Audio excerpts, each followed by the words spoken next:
Hey, what's up my tribe? Today I bring you my main sorcerer with a build that I've been perfecting it after level 50 with the use of better gear, the Paragon board, and the most destroying skills a sorcerer can use, and with the recent buffs in patch 1.03, it's even better. With this build I've been running solo and team nightmare dungeons and complete solo runs of 4 mystery chests in Helltide and every type of endgame content with the power stun, vulnerable, freeze, and lightning. This combination is S tier in Diablo 4, so if you want to try this powerful build, I'll let you know what skills, Paragon board, and glyphs to use, and what's the ideal gear you should look for just to own everything on your way to 100. Let's check it out right now. Game on! I'm continuing my journey to level 100 with this sorcerer and it's been great. Perfecting this build every time I get stronger with high DPS and more survivability. I wanted to continue with the lightning theme, adding bits of frost and fire builds that complement it really well, increasing your mana regen and the overall damage output. For this video I'm changing the format a little bit to see if you like it better. Let me know your thoughts in the comments below if you prefer a video this way. In a nutshell, this build is a up-in-your-face sorcerer, relying on making enemies stun and vulnerable, and make huge bursts of damage to clear big packs of enemies or engage elites. You will be rotating the skills with cooldown to keep enemies crowd control to maximize your damage and clear everything without trouble. Taking consideration that I've completed all of the renowned extra skill points, also there are a few synergies with other skills, glyphs, and legendary aspects that you need to know, that I will explain later in the video. First, in the basic skills, 5 points in Arc Lash. I'll still use this skill when I don't want to spend any mana, and increase damage reduction with the aspect of Might when you stun or freeze big groups of enemies. 1 point in Glinting Arc Lash to reduce my cooldowns hitting stun enemies, and let me tell you, we were stunning a lot, so this is really helpful if your cooldowns are still up. Arc Lash is going to be the first enchantment so that every cooldown skill we apply, if there are enemies around, they will get stunned. 1 point in Firebolt to use this skill as our second enchantment to apply burning damage to the enemies, and that way we can use a skill called Fury Surge, I will look into that later, to regenerate mana, and Devouring Blaze to increase your critical strike damage. This burning damage over time effect will be generated hitting enemies with the Arc Lash or the Charge Bolts. On core skills, I'm running with the Charge Bolt. This is a burst damage skill that on patch 1.03 it was buffed a little bit, and selecting 1 point in Greater Charge Bolt will increase multiplicative damage to stun enemies. Now, defensive skill is where it gets interesting because each of the skill has a cooldown, and if they are cast near enemies they will be stunned. So you need to alternate between them so you always have a skill available to stun enemies. So 1 point in Teleport, and then selecting Shimmering Teleport to gain 30% damage reduction after teleporting. 1 point in Ice Armor, selecting Enhanced Ice Armor helps with the mana regen, and Mystical Ice Armor to increase the armor barrier when hitting vulnerable enemies, when you hit enemies with Frost Nova. 3 points in Frost Nova to freeze enemies, since this skill is so broken at the moment and can kill enemies, even elites, in a blink of an eye. Selecting Mystical Frost Nova to make frozen enemies vulnerable for 4 seconds, making even more damage, investing in damage versus vulnerable in your gear. That, in my opinion, is one of the best damage buckets there is currently in the game. Now, 3 points in Glass Cannon to increase your damage at the cost of receiving more damage. 3 points on Elements Attunement to have the lucky hit to reset the cooldown of one of your defensive skills, which are important to keep stunning or freezing enemies constantly. On Conjurations, we got 2 points on Precision Magic to increase that lucky chance percentage, and 1 point in Align the Elements to get a little bit of damage reduction against elites. On Mastery skills, 1 point in Inner Flames to get to the next node, and that's Devouring Blaze with 3 points, and like I mentioned before, to increase by 30% multiplicative the critical strike damage against burning enemies, which the Fireball enchantment provides. 1 point in Static Discharge to get to the next node, but you have a chance to create a crackling energy that you need to pick up every time you see it to make additional damage, but this build you won't see a lot of them, and 3 points in Shocking Impact to make more lightning damage to those stunned enemies. On ultimate skills, 1 point in unstable current. This is the skill you want to use to get rid of massive groups of elites, or when a boss is staggered to make an enormous amount of damage.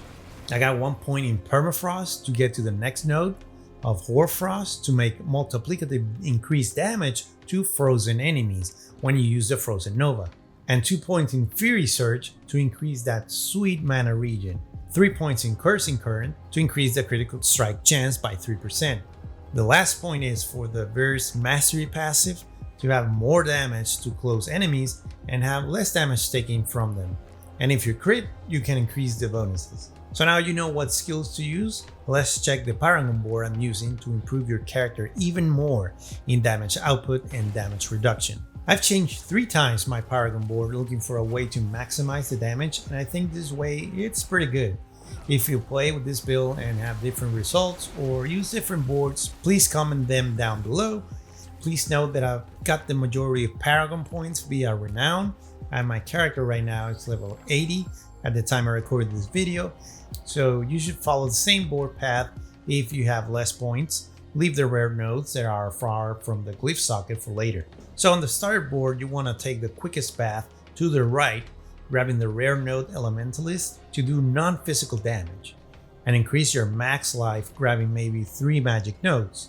Then use the control glyph to increase multiplicative damage to stun or frozen enemies. Then make your way up to the enchantment gate, grabbing the elemental balance rare node with all the 3 non-physical damage magic nodes. Now on the second board, I'm using the burning instinct with no rotation to be able to use the destruction glyph that uses 25 dexterity in the radius range and will increase the critical strike damage with core skill. That means the critical strike damage of the charge bolt, and will increase all damage up to 12% if you meet the bonus requirement. It also has very juicy rare nodes that you want to grab, like color to the path on the right, grabbing all magic nodes around it, then make your way to the glyph socket. Use the destruction glyph.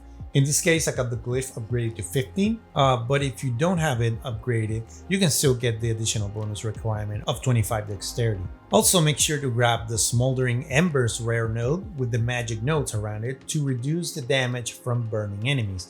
Remember that we're using the Fireball enchantment to apply a burning damage over time to enemies. Also get the rare node Cinders to the left and Kindling to the center of the board to make more damage to burning enemies and damage to elites. Then make your way out of the board to the left. Next is the third board, and that is the Ceaseless Conduit that we are going to rotate 2 times to get in and out quickly, because this build doesn't use crackling energy at all.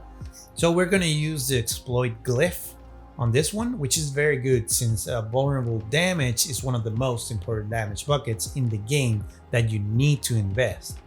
And will increase also your damage up to 10% multiplicative. So we go the quickest path to the socket glyph, we enable the exploit glyph and take the quickest path upwards to exit. Now the fourth board I'm using is Frigid Fate, rotated just once.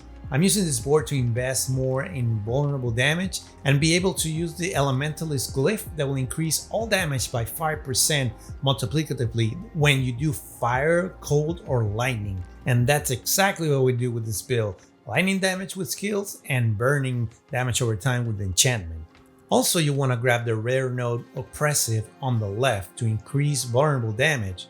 Don't worry if you don't meet the requirements for the bonus. Now then make your way to the center of the glyph socket to apply the Elementalist glyph and grab while you're there the rare node Weakness to continue investing in vulnerable damage. So those are the boards that I've used in this build. So for those who want to copy the Paragon board, here it is, all the boards. Here's the starting board. Now here's the second board. And now here's the third board. And lastly, here's the fourth board. So that's it for the Paragon board, that on your road to level 100, you will still put points in it to improve even more. When I get to level 100, I will definitely do another video with this complete build. So guys, after level 50, your gear and attribute selection makes a tangible impact on how your build performs. So for each gear piece, I will tell you what attribute should you be ideal for this build. Now let's start with the helmet.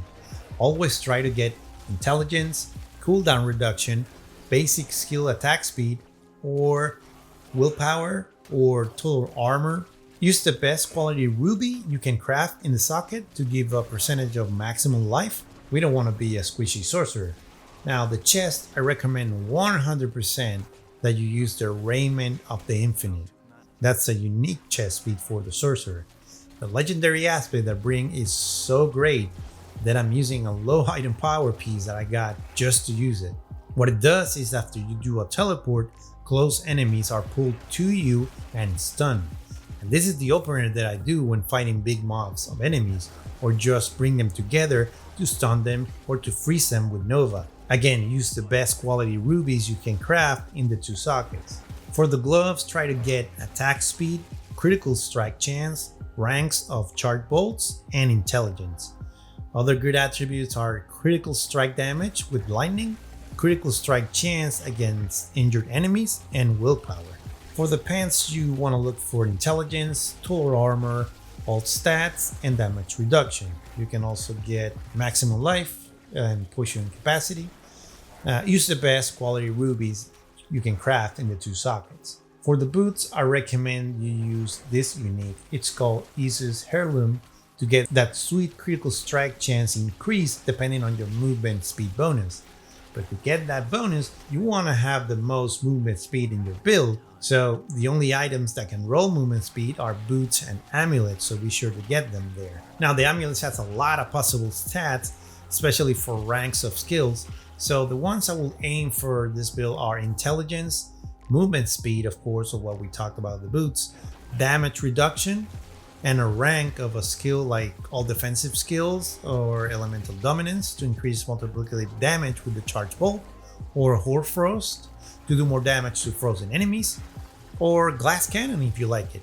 Use the best quality skull you can craft in the socket to give a flat boost of armor. For the rings, you can get the critical strike chance, critical strike damage, vulnerable damage, and the last one could be critical strike damage with lightning, or lightning damage, or research generation, or damage to close or frozen enemies. Use the best quality skull you can craft in the socket. On this build, I'm using a 1 and an offhand, and I use it because of the weapon speed to cast the Arc Lash to get damage reduction with a legendary aspect I'm using, or just when I'm depleting all the mana from bursting with the charge bolts. The attributes I'm looking are a great item power for the 1, so the damage per second is the highest possible. Now for the other stats, you want intelligence, vulnerable damage, critical strike damage, and critical strike damage with lightning. And the rest can be core skill damage for the charge bolts, all stats, damage to frozen or stun or close or burn enemies, but just one of them. Use the best quality emerald you can craft with this piece to increase the critical strike damage to vulnerable enemies. For the offhand, it's the same thing as the 1. Get one with the biggest item power you can get, so the damage per second is the highest possible. You will see a big difference in your damage. The attributes to get on this piece are intelligence, critical strike chance, cooldown reduction, resource generation or cost reduction, all stats, and basic skill attack speed. Again, use the best quality emerald you can craft. The legendary aspect I got on this current build are protective defensive aspect. I got it on the helm. It's extracted off a legendary item. I really like this aspect that when you got hit when you're not healthy, that means less than 80% of your life, it creates a bubble that if you stay inside, you will be immune and all negative effects are removed. Next is conceited aspect. I got it on the gloves. You can extract it off a legendary item. It deals increased damage while you have a barrier active. Next is the snow veil aspect. I got it on the pants. I got it on the codex, completing Sarat's lair dungeon in Scotland. Or you can extract it off a legendary item as well. It will make you unstoppable for a couple of seconds when you cast Ice Armor. Next is the aspect of might.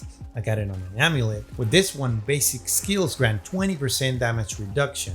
It's really helpful when I'm using Arc Lash in the middle of a fight to get that reduction up. Get it by completing the Dark Ravine dungeon or extract it off a legendary. Next is the aspect of Retribution. Distant enemy has 8% to be stunned. But you deal 20 to 40% increased damage to stun enemy. I got it on the ring. You can get it by completing the abandoned mineworks dungeon or extract it from a legendary. Next is the aspect of control that you deal from 25 to 35 multiplicative damage to stun or frozen enemies. This is a big one. I got it on the ring. You can get it by completing the sunken library or extracting it from a legendary. Next is the stable aspect. While unstable current is not active, your shock skill have 5 to 10% to trigger a free cast. I got this on the weapon. You can extract it from a legendary item. Another option to have is the accelerating aspect that with critical strikes with core skills will increase your attack speed by 50 to 25%. You can get it only by extracting it from legendary items. And lastly, the storm swell aspect that you deal from 11 to 20% increased damage to vulnerable enemies while you have a barrier. I got it on the offhand, and you can get it by completing the Onyx Hole dungeon or extract it from a legendary item. So that's it for the build, guys. I hope it was helpful to you to level up in Diablo 4 on your way to level 100. Drop a like and comment down below if you want to check more videos like this. And please subscribe to help the channel out, to help it grow, because I really love making videos for you guys. So I appreciate your time and support. As always, guys, we will see you on the next one. Ciao!